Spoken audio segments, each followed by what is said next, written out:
Does that make sense, or am I missing it altogether? That's exactly what I think the question was about. Hey, before we go, we got about 10 minutes, I think. Um,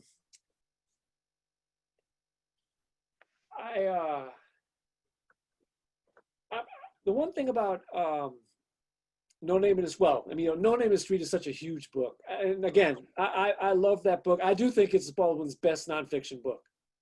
I think it's his most challenging. I think it's his most complex. It's most searching.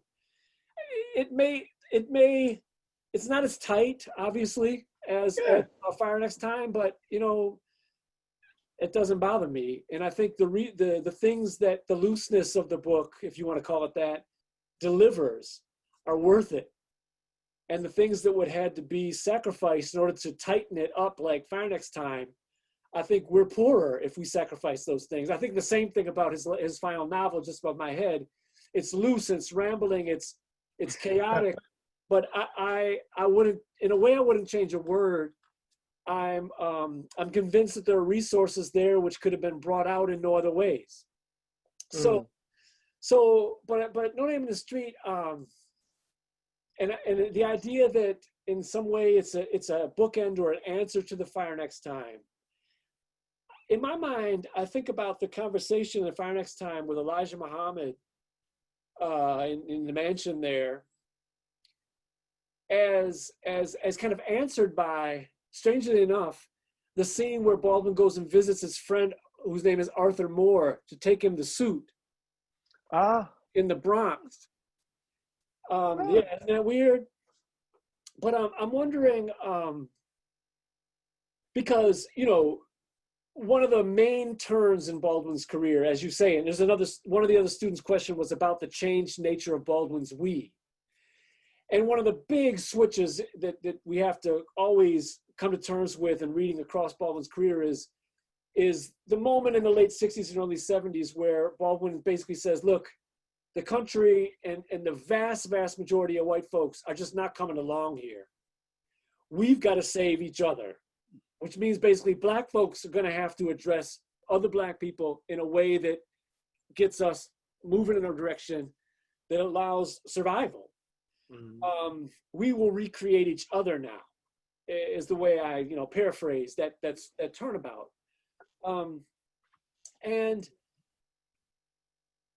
But it's also the case that, not all Black folks were down for this.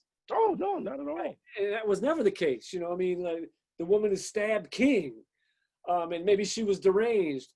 But, J.H. Jackson in the National Baptist Convention, he wasn't going for it. And so there was always a sense of intra-racial turmoil.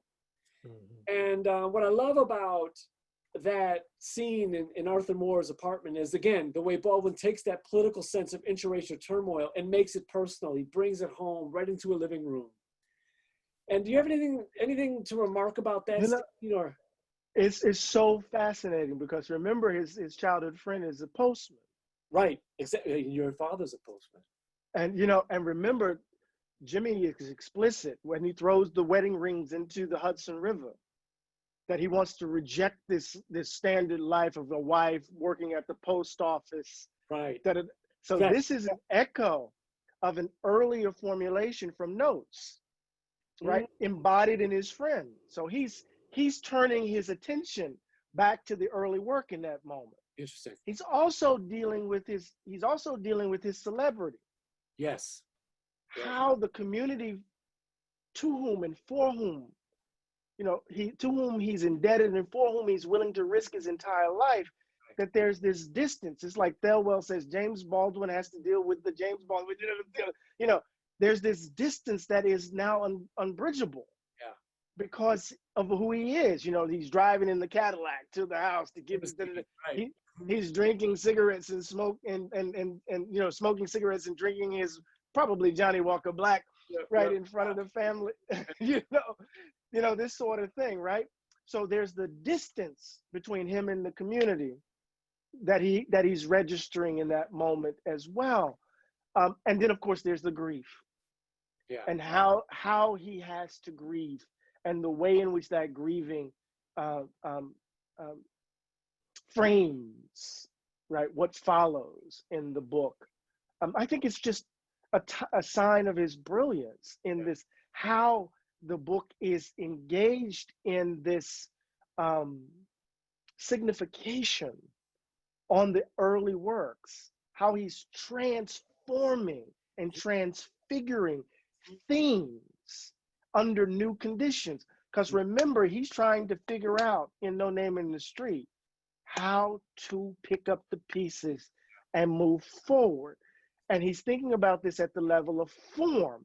So I believe that the resources to read the nonfiction and the fiction post No Name are found in this book, right?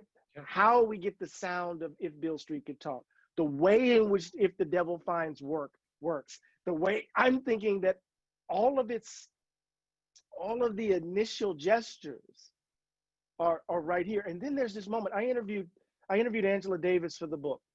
Okay. And the reason why I interviewed her, and I'm nerding out again. I interviewed her because there's this video of her and Jimmy on the same stage, right? And she's like this starstruck little girl. I mean, she's giggling, she's covering her mouth, she adores him. And so I started interviewing her, asking her questions, and she starts duplicating the same behavior. Yeah, that's from 79 and 79 in Berkeley. Exactly, in Berkeley, right? And then she says to me, I don't know what would have happened to me if he hadn't written that letter. They could have locked me up and thrown away the key. Right. And then she says, in so many ways, he was out there by himself, all alone.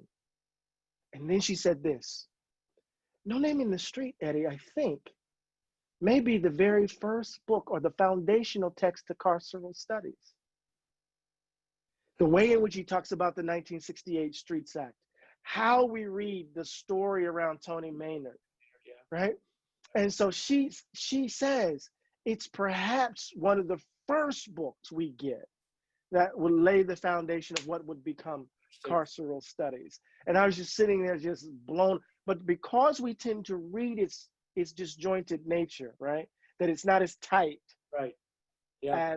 As fire. Structure, blah, blah, blah. Yeah. Right. And we tend, Skip will read it in the way he reads it. Hilton Als will read it in the way he reads it. Michael Thelwell will read it in the way he reads it. Yeah. But I think it is the Rosetta Stone to the later work. I think you're right. So much takes place there. He had to get it all together in a new way. Get it all and together. Then execute. Yeah. Hey man, we're there. That about does it. Hey. I knew this was gonna happen, Doc. If we would have done this in person like we were trying to do before the virus, we'd close this down and we'd be off somewhere else. And doing something else, right? For the next 3 hours. Indeed. Yeah. Indeed. But let me just say this though, to the folks who are listening. Ed, you have been such an extraordinary friend, an interlocutor.